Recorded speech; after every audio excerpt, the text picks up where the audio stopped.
what was really happening.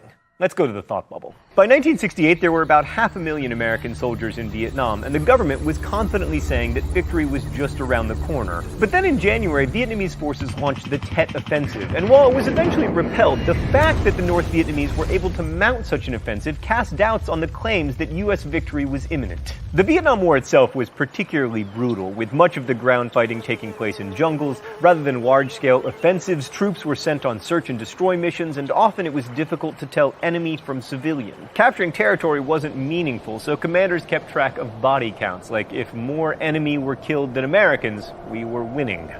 In addition to jungle fighting, there was a lot of bombing. Like, more bombs were dropped on North and South Vietnam than both the Axis and Allied powers used in all of World War II. The US used chemical defoliants like Agent Orange to get rid of that pesky jungle, and also napalm, which was used to burn trees, homes, and people. Television coverage meant that Vietnam was the first war brought into American living rooms, and people were horrified by what they saw. They were especially shocked by the My Lai massacre, which took place in 1968, but was only reported a year later in 1969. These draftees were young and disproportionately from the lower classes because enrollment in college or grad school earned you a deferment, so unlike previous American wars, the burden of fighting did not fall evenly across socioeconomic class.